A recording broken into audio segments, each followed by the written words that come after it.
Life is built from these incredible microscopic machines, proteins that fold and twist and interact to make literally everything happen inside of us. But how do you see something that's invisibly small? Well, today we're diving into the amazing technology that lets us take pictures of these molecules in action, nuclear magnetic resonance, or NMR spectroscopy. So how in the world does it work?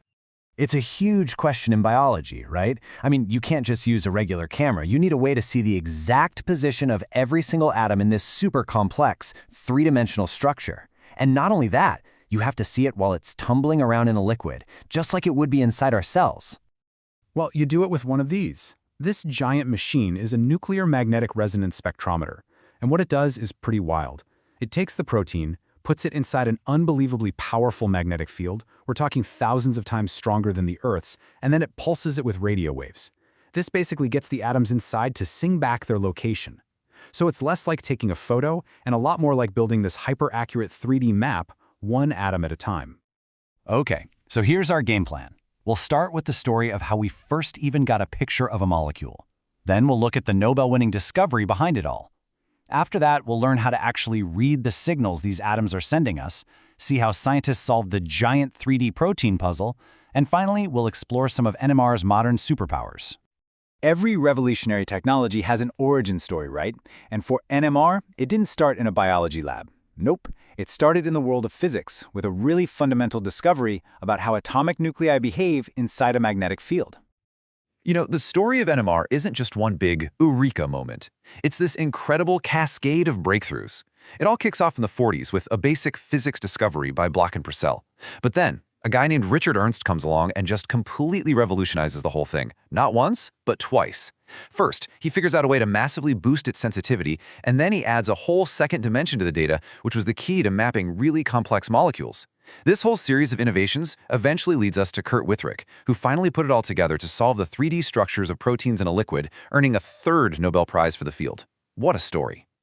And the foundation for all of it really comes down to this quote. That first Nobel Prize wasn't even for biology. It was for discovering a brand new method of precision measurement. They had found this incredibly sensitive new way to probe the atomic nucleus, and that single discovery would go on to change science forever. Okay, so we have this amazing machine. But how do we go from just a bunch of radio signals to an actual atomic-level map? Well, it's all about learning to speak the language of the atoms, decoding the signals they're sending back to us. It's kind of like learning their own special language. The absolute cornerstone of NMR, the one concept you really gotta get, is something called chemical shift. Put simply, not all hydrogen atoms in a molecule are created equal. Depending on what other atoms are hanging out nearby, the magnetic field they feel changes just a tiny, tiny bit. And this makes them sing back at a very unique radio frequency. That unique frequency, that's their chemical shift, and it's the key to giving every single atom its own unique address. So why does this even happen? Well, the electrons that are buzzing around a nucleus, they create their own tiny little magnetic fields.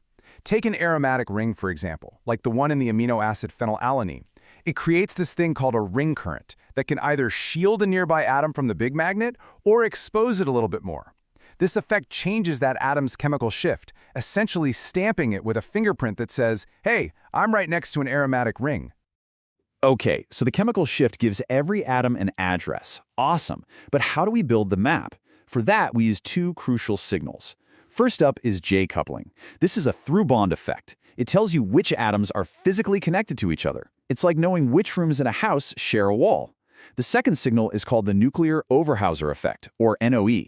Now this is a through-space effect. It tells you which atoms are close to each other, even if they aren't bonded together at all. It's like knowing which rooms are nearby, even if they're just across the hallway. And what's so cool is that scientists can actually run experiments to tell them apart. So here in panel B, they can basically poke a signal from one atom and see a direct response in another one, which proves they're bonded, they share a wall. But then in panel C, they poke a different atom and see a much more subtle change in intensity. That's the NOE effect. It's proof that those atoms aren't bonded, but they are close neighbors in 3D space. So now we have the tools, right? We can identify atoms by their unique chemical shift, and we know how to figure out which ones are connected by bonds and which ones are just close in space. The next step is to put it all together to solve the ultimate puzzle, the full 3D structure of a protein. And this, right here, is where the real work begins. This beautiful, but, let's be honest, complex map is called an HSQC spectrum. In this specific experiment, every single dot represents a nitrogen atom that's bonded to a hydrogen atom, which is a unique fingerprint for each little piece of the protein's backbone. Think of it like this. You've just been handed a bag with hundreds of jigsaw puzzle pieces. You know what each piece is, you just have no idea how they all connect. So how in the world do you solve it? Well, it is exactly like a jigsaw puzzle. First, you identify the unique signal patterns for each amino acid. Those are your pieces. Then you run these really clever experiments that let you basically walk along the protein's backbone.